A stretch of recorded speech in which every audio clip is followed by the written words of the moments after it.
Bien, a ver, buenos días chicos. El tema que nos toca desarrollar el día de hoy es siguiendo pues con la literatura modernista o postmodernista, mejor dicho, ¿sí? En esta etapa nos toca ver el tema lírico, ¿no? La semana pasada habíamos hablado de la literatura postmodernista, pero en su etapa de prosa. ¿No? En este caso estamos viendo la literatura, pero desde el género lírico, ¿no? Entonces, ya habíamos hablado de lo que era, pues, la literatura posmodernista, ¿no? Era una contraposición a esta literatura modernista en sí, ¿no? Que era sumamente exagerada, sumamente retórica, sumamente adornada, ¿no? Con exceso de belleza, se podría decir, ¿no? Entonces esta literatura posmodernista trata de menguar esa vena literaria exagerada, ¿no? Y trata de, al contrario, ¿no? Utilizar términos simples, temas más comunes, se podría decir quizás hasta un poco más vulgares, no en el mal sentido, ¿no? Sino hablando pues de situaciones más cotidianas, más del día a día, ¿no? Ya no eh, eh, situaciones desmesuradas, ¿no? Sino cuestiones que pasan diariamente, ¿no? Y justamente pues eso es lo que trataba de mostrar este posmodernismo, ¿no? Ya lo habíamos visto con Abraham Valderomar la semana pasada y el día de hoy vamos a verlo también en la parte lírica, en el género lírico, con José María Eguren, ¿sí? Entonces vamos de lleno a lo que es la literatura del posmodernismo, ¿sí? Nos dice, a ver, comencemos, nos dice, a ver. El contexto histórico. Siempre tenemos que nosotros hallarnos dentro de un contexto histórico, ¿no? En todos los aspectos de la literatura y del lenguaje, se los había mencionado quizás con anterioridad, que toda situación histórica, toda situación cultural va a ir relacionada con una evolución social, ¿ya? Entonces es necesario que se relacione y sea un contexto histórico en el caso de la literatura sobre todo, ¿no? Ya que muchos de estos sucesos históricos son los que dan pie al surgimiento de nuevas corrientes literarias, como es el caso pues del posmodernismo, ¿no? Luego de que el Perú pasara pues por una etapa de un segundo caudillismo, ¿no? Luego de la guerra con Chile, ¿no? Se presentaron figuras importantes, ¿no? Caudillistas, ¿no? Militaristas, como por ejemplo Nicolás de Piero, Andrés Avelino Cáceres, ¿no? Que fueron presidentes del Perú, ¿no? Pero llegaron pues a través de golpes de Estado o derrocamientos, ¿no? Golpes militares. Entonces, estos golpes militares, estas situaciones sociales de convulsión social, ¿no? Son los que dan paso a estas corrientes literarias, en este caso pues al posmodernismo. Nos dice, el posmodernismo fue el movimiento de transición cultural entre el modernismo y el posterior vanguardismo, ¿no? El vanguardismo es la corriente que vamos a ver en la siguiente clase, ¿no? En la cual el principal representante que tenemos nosotros y podemos sentirnos orgullosos de decir de que es peruano, ¿no? Es el poeta César Vallejo, ¿no? Dice, movimiento literario surgió en el siglo XX. El contexto en el cual surgió se caracterizó por la ocurrencia de una serie de cambios trascendentes tanto en el Perú como en el mundo, a consecuencia principalmente de la Primera Guerra Mundial, ¿no?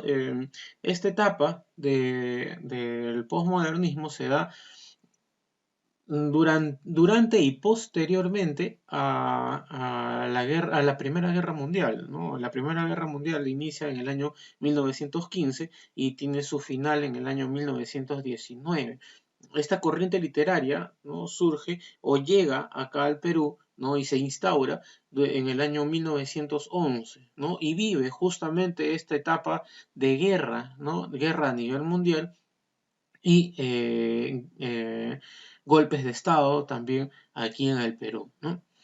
Nos dice el posmodernismo en el Perú. Algunos autores consideran que el posmodernismo surgió en el Perú en el año 1911, cuando uno de sus más importantes representantes, José María Eguren, publica su poemario Simbólicas.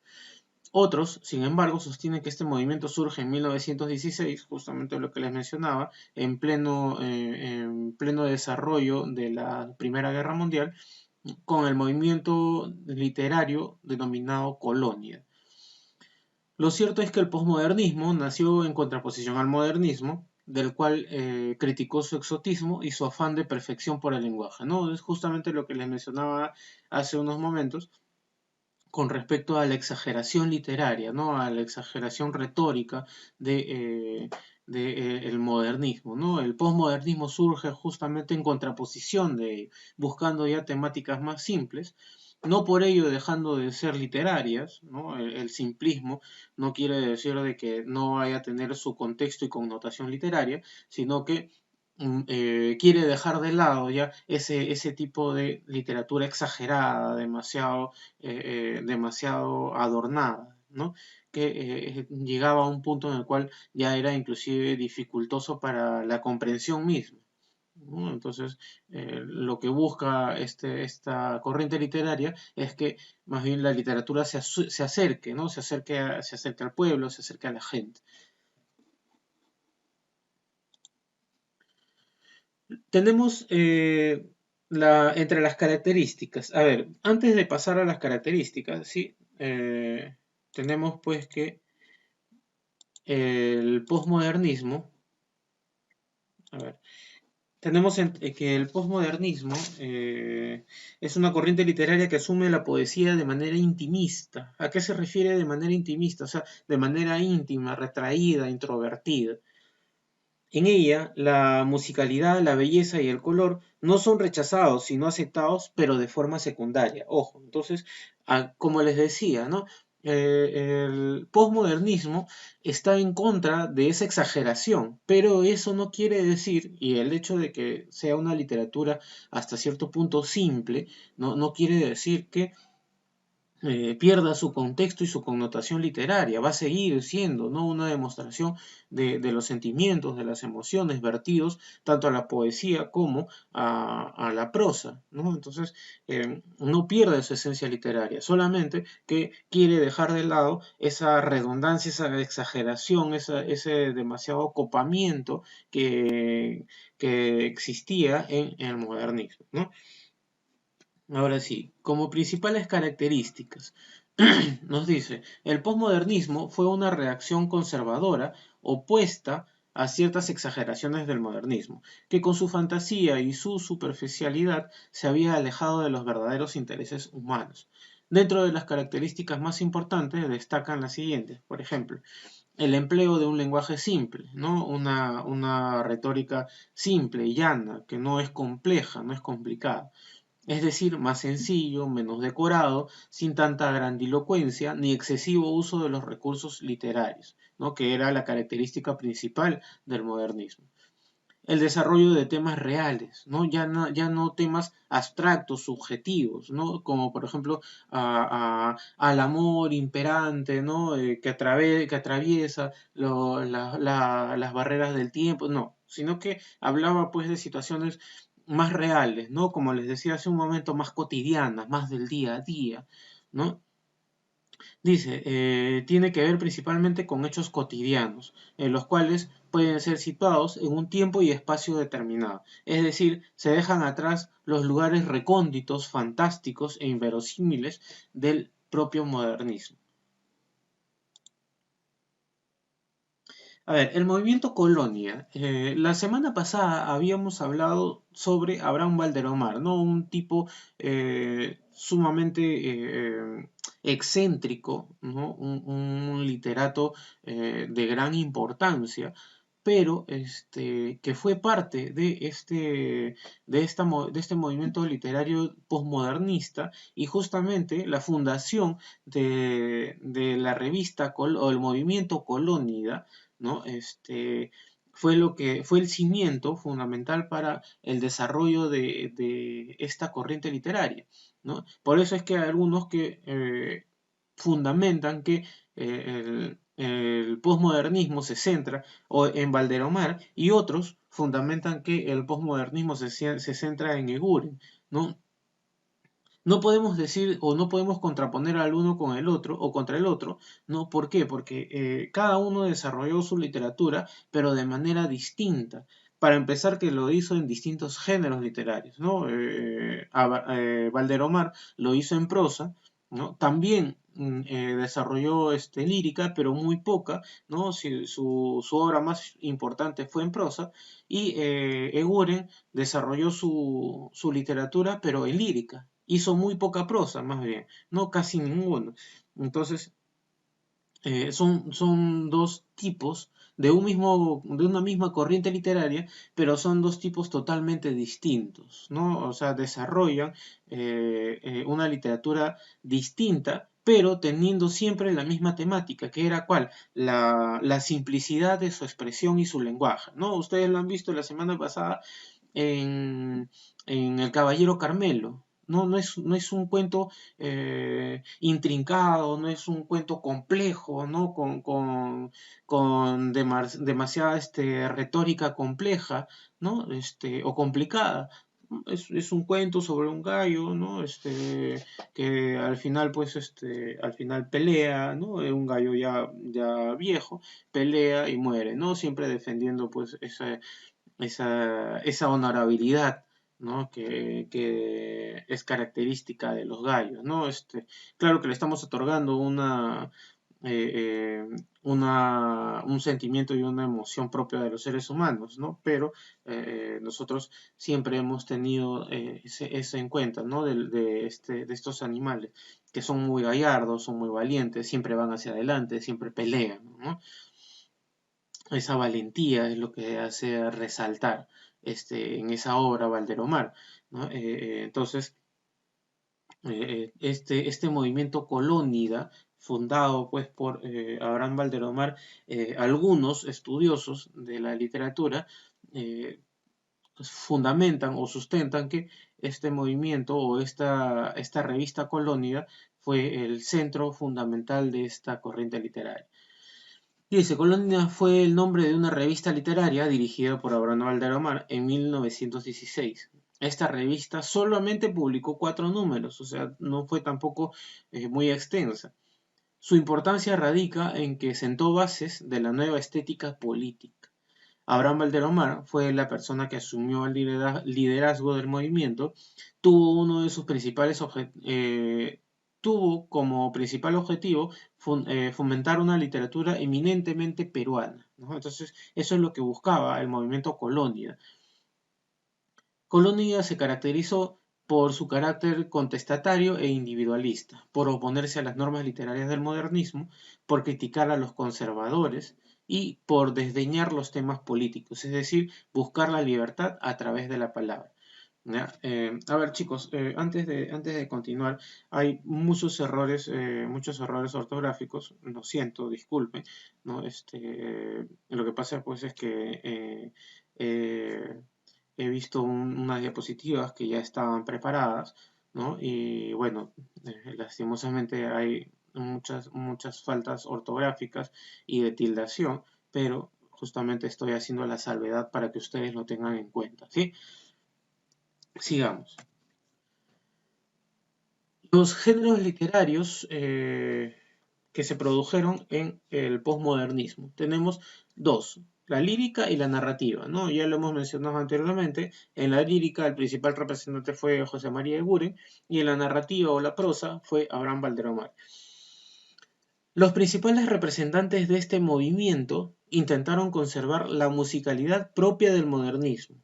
O sea, se dan cuenta, no es que buscaban mantener la retórica compleja, ¿no? O sea, la expresividad complicada, sino la musicalidad, sí, del modernismo, sin descuidar la gran importancia de los sentidos para captar, ¿no? Aromas, sonidos y sabores, y poder reflejar sensualidad y colorido. El poeta más representativo en el Perú fue José María Eguren. En la narrativa, Dejó de lado los lugares lejanos y la excesiva fantasía para circunscribirse a ambientes locales. Circunscribirse quiere decir remitirse, centrarse en ambientes que son locales, son propios, son nuestros, ¿no? Ya no buscando un paraje exótico en otras partes del mundo, ¿no? Sino centrándose en situaciones y espacios geográficos netamente peruanos con una tendencia nacionalista.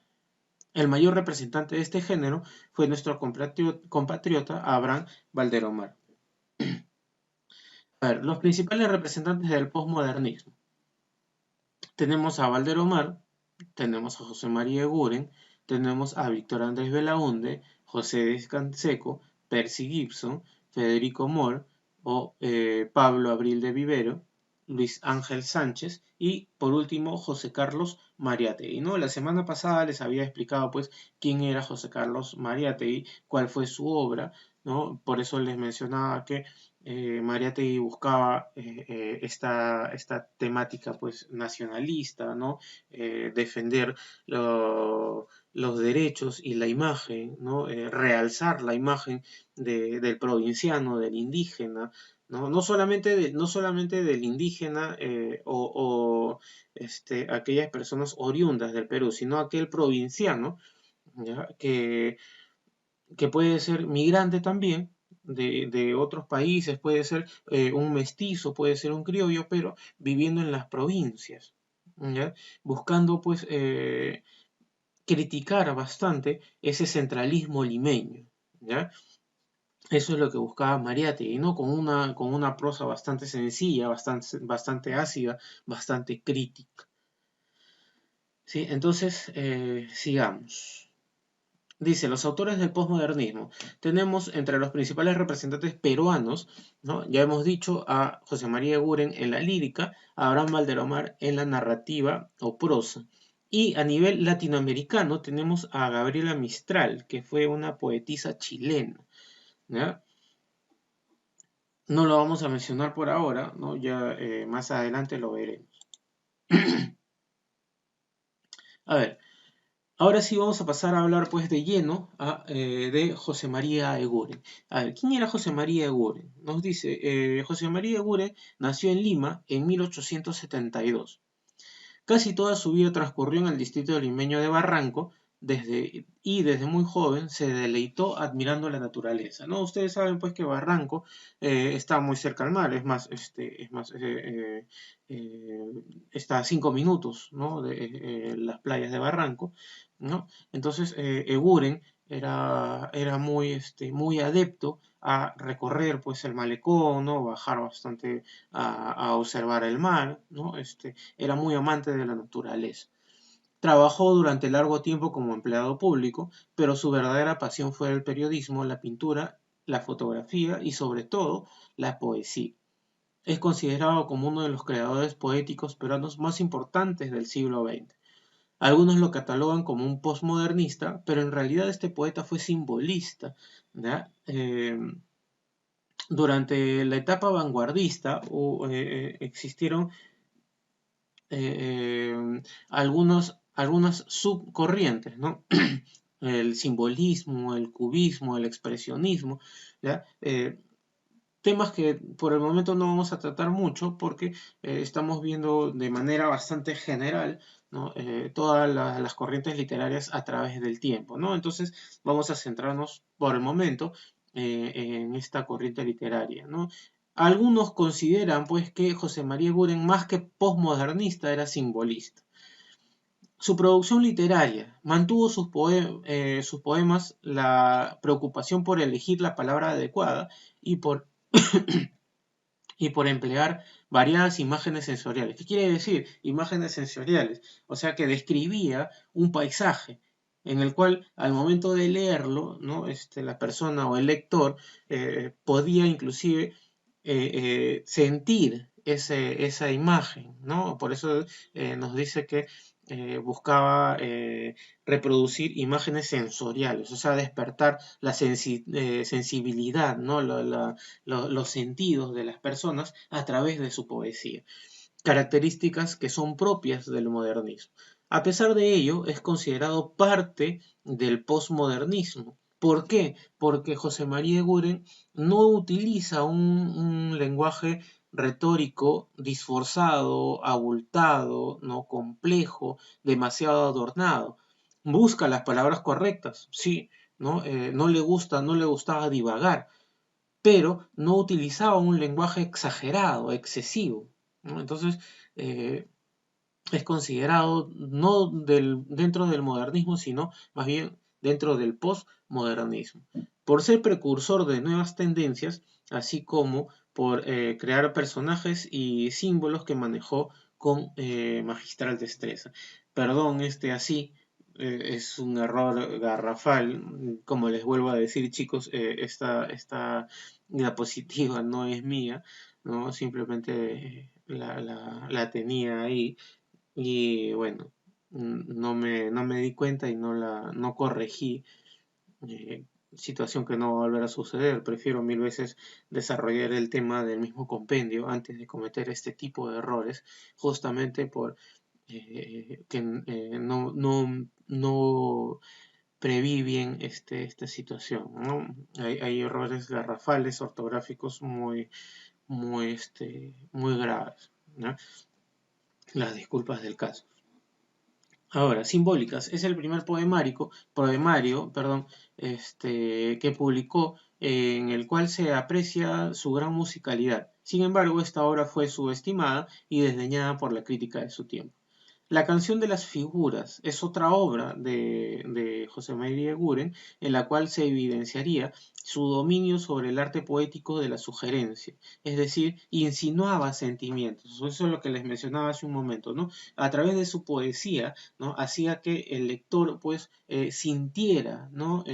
Inclusive, pues, despertara varias sensaciones, varios sentidos, ¿no? A través de esa poesía, a través de los símbolos que el lector debía interpretar según su propio nivel de comprensión, ¿sí?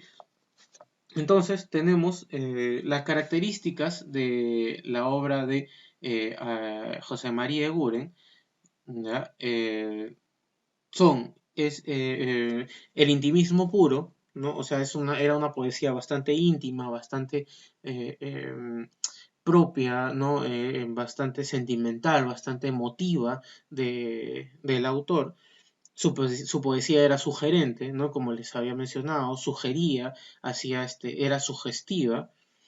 El simbolismo intuitivo, personajes de la mitología medieval, ambientes mágicos y mundo de ensueño y de fantasía, más o menos, no mucho, porque justamente pues ya habíamos mencionado que esa era una característica del modernismo, ¿no? En la cual José María Eguren más bien trata de bajar un poco la intensidad a ese excesivo fantasía. Lenguaje musical y visiones infantiles. Esto sí es bastante importante. ¿Por qué? Porque se considera que la poesía de Eguren es un tanto infantil. ¿Por qué infantil? Porque no está dedicada pues a aquellos sentimientos truculentos, ¿no? Más adultos, más retorcidos, más propios, ¿no? de una persona adulta, sino al contrario, se le consideraba bien una producción literaria bien aniñada, ¿no? Bien de niños, bien simple, ¿no? No con temas de sensualidad, de exotismo, ¿no? Era pura música y puro color, ¿no? Entonces, esas son las características principales de la obra de José María Eguren. Tenemos las cuatro obras principales, los cuatro poemarios principales de Eguren, Simbólicas, publicada en el año 1911, La canción de las figuras, publicada en el año 1916, Sombras, en 1929, y Rondinelas, en 1929 también, ¿no? Tenemos en su compendio, ¿no? Ustedes saben que ustedes trabajamos también con el compendio. Tenemos dos poesías, ahí nos muestra dos poesías que son parte de simbólicas, ¿no? Los Reyes Rojos y Los Robles. Sí, vamos a leer estas poesías, ¿ya? Para que ustedes puedan comprender pues estas, esta temática de José María Eguren, ¿ya? Primero los Reyes Rojos, ¿ya? Que aparece también aquí en la diapositiva. Dice, desde la aurora combaten los Reyes Rojos con lanza de oro. Por verde bosque y en los purpurinos cerros vibra su seño. Falcones reyes batallan en lejanías, de oro azulinas. Por la luz cadmio, airadas se ven pequeñas sus formas negras. Viene la noche y firmes combaten foscos los reyes rojos. A ver, ¿a qué se refiere aquí esta poesía? ¿Qué es lo que trata de dar a entender? Justamente como habíamos mencionado, que Eguren era muy amante de la naturaleza, se quedaba hasta muy tarde, ¿no? Observando el mar, observando pues eh, eh, el crepúsculo, ¿no? El atardecer. Entonces, justamente a eso se refiere, ¿no? Combaten los reyes rojos con lanzas de oro. Se refiere pues a la caída del sol, ¿no? Esos 10 o 15 minutos en los cuales el sol termina de hundirse en el mar, ¿no? Y se dan cuenta de que al fondo, cuando el mar perdón, el sol se está hundiendo, se está ocultando, ¿no? Se vuelve rojizo, ¿no? Toda lontananza, ¿no? Toda la parte del fondo. Entonces, ese rojizo, a eso se refiere con los reyes rojos, ¿no? Que combaten, pues, con esa oscuridad que necesariamente, pues, va a ganar la batalla diariamente y luego la va a perder en el amanecer. ¿Sí? A eso se refiere los reyes rojos. Luego tenemos en el compendio aparece los robles y finalmente la niña de la lámpara azul. Vamos a leer el poema de la niña de la lámpara azul, ¿sí? Y con eso ya vamos a ir terminando con el tema. Esta obra es de Canción de las Figuras, ¿no? Nos dice la niña de la lámpara azul. En el pasadizo nebuloso, cual mágico sueño de Estambul, su perfil presenta destelloso la niña de la lámpara azul. Ágil y risueña, se insinúa y su llama seductora brilla. Tímela en su cabello de la garúa de la playa de la maravilla. Con voz infantil y melodiosa, con fresco aroma de abedul, habla de una vida milagrosa la niña de la lámpara azul. Con cálidos ojos de dulzura y besos de amor matutino, me ofrece la bella criatura un mágico y celeste camino. De encarnación en un derroche, hiende lea vaporoso tul, y me guía a través de la noche la niña de la lámpara azul. A ver, a mí me gustaría que ustedes interpretaran a qué se refiere con la niña de la lámpara azul. Se refiere a la luna. ¿Ya? La luna es la niña de la lámpara azul que ilumina su camino, ¿no? Que ilumina el sendero por donde él camina, con sus cálidos ojos de dulzura y sus besos de amor matutino, ¿no? O sea, cuando la luna ya está por ocultarse.